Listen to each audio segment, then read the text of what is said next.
नमस्कार. मी आज कोलंबीची खिचडी करणार आहे. सिकेपी पद्धतीची.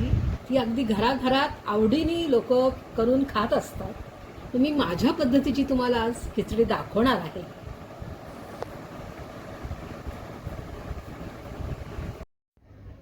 कोलंबीच्या खिचडीसाठी लागणारं साहित्य: 1 वाटी कोलंबी घेतलेली आहे आणि हे 2 वाट्या, ह्या वाटीने मी 2 वाट्या तांदूळ घेतलेले आहेत. अर्धा चमचा हिंग घेतलाय, पाऊण चमचा हळद, 3 चमचे तिखट घेतलंय, चवीप्रमाणे मीठ, 2 चमचे गरम मसाला घरी केलेला आहे. हे आलं लसूण मिरची कोथिंबीरीचं वाटण आहे आणि हा चिंचेचा कोळ आहे. फोडणीसाठी अर्धी वाटी तेल घेतलेलं आहे. 2 मोठे कांदे बारीक चिरून घेतलेले आहेत. तसाच लसूण घेतलेला आहे. हे कांद्या खोबऱ्याचं तळलं वाटण घेतलेलं आहे आणि हे नारळाचं दूध घेतलेलं आहे 1 वाटी. हे मी काजू घेतलेले आहेत थोडे आणि 2 वाट्या तांदळाला 4 वाट्या पाणी मी गरम करून घेणार आहे. आता आपण कोलंबीला हे सगळे मसाले लावून घेऊया. हिंग, हळद, तिखट, मीठ, हा गरम मसाला, हे आलं लसूण मिरची कोथिंबीरीचं वाटण आहे आणि हा चिंचेचा कोळ आहे. आता हे व्यवस्थित आपण मॅरिनेट करून घेऊया. हातानेच मी कालवते आहे आणि एक 10 मिनिटं ठेवूया मुरत. हे आपण मॅरिनेशन करून 10 मिनिटं ठेवणार आहोत. आता हे धुवून घेतलेले तांदूळ आहेत, त्याला आपण तिखट, मीठ आणि हा तळला मसाला लावून घेऊया. हे तिखट 1 चमचा घेतलंय मी. हे मगाशी पण मी कोलंबीला मीठ घातलं होतं. आता मी चवीपुरतं तांदळाला मीठ घालणार आहे थोडंसं. आणखीन हा तळला मसाला जो कांद्या खोबऱ्याचा केलेला आहे तो मी शॉर्ट व्हिडिओमध्ये मी हिरवा मसाला आणि तळला मसाला मी टाकलेला आहे, तो तुम्ही बघून घ्या हवं तर. आणि थोडासा लसूण पण मी तळून घेतलेला आहे ह्याच्यात. तर हे आता कांद्या खोबऱ्याचं वाटण आपण ह्या तांदळाला लावूया. अशा प्रकारे हा तांदळाला मसाला मी लावून घेतलेला आहे. आता आपण तेल गरम करून घेतलेलं आहे. आता आपण लसूण फोडणीला टाकूया आणि लसूण आणि कांद्यावरती आपण कोलंबी परतून घेऊया. झाला की त्याच्यावरती कांदा टाकते मी.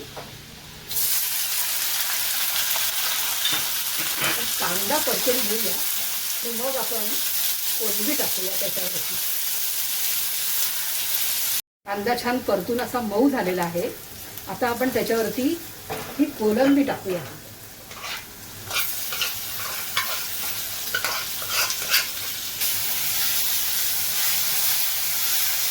मी आता कोलंबी ह्याच्यावर टाकलेली आहे. आता कोलंबी छानपैकी परतून घेऊया म्हणजे त्याचा वैसपणा निघून जाईल.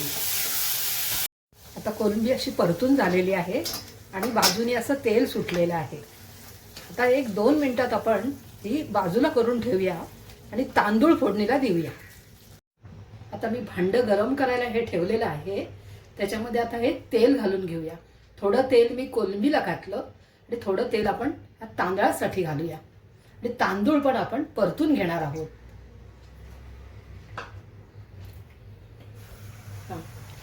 तेल होईपर्यंत आपण एकीकडे पाणी गरम करायला ठेवलेलं आहे कोलंबीच्या खिचडीसाठी. ते गरम होत आहे. आता आपण तेलामध्ये हिंग घालूया आणि हिंगावरती आपण हा मसाला लावलेला तांदूळ घालूया. तांदूळ असे छान परतून घेऊया आपण म्हणजे कोलंबीची खिचडी एकदम खमंग होते. बघा असे परतून घेऊया आणि मग त्याच्यावरती आपण कोलंबी घालणार आहोत आणि गरम पाणी घालणार आहोत. हे तांदूळ परतून झालेले आहेत. आता आपण ह्याच्यावरती कोलंबी ही परतून घेतलेली ही कोलंबी घालूया. ही बघा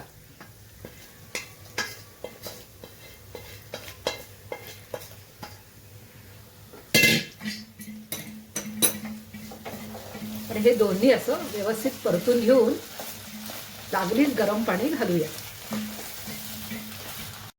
आता ह्याच्यामध्ये गरम पाणी घालायच्या आधी मी नारळाचं दूध जे 1 वाटी केलेलं आहे ते मी आधी घालते आहे. आणि खरं डबल पाणी घ्यायचं असतं, पण मी 1 वाटी नारळाचं दूध घेतल्यामुळे 3 वाट्या हे मी गरम पाणी आता घालणार आहे. हे 3 वाट्या गरम पाणी आहे. आणि असं छान सगळं घाटून घेऊन आपण कोलंबीच्या भाताला चांगली वाफ आणून घेऊया. तर चांगली उकळी आलेली आहे. आता आपण ह्याला झाकण ठेवूया आणि 10 मिनिटं गॅस बारीक करून ठेवूया. आता आपण बघूया, भातावरचं झाकण काढलेलं आहे आणि हे तळून घेतलेले हे काजू घालायचे आहेत ह्याच्यात. आणखीन थोडंसं तूप घालूया. मगाशी मी तूप घालायचं विसरले होते. आपण थोडंसं तूप घालूया, म्हणजे चांगली चवीला छान लागते. आणि मग परत आपण एकदा झाकण देऊन चांगली वाफ आणूया. तयार आहे कोलंबीची खिचडी. धन्यवाद.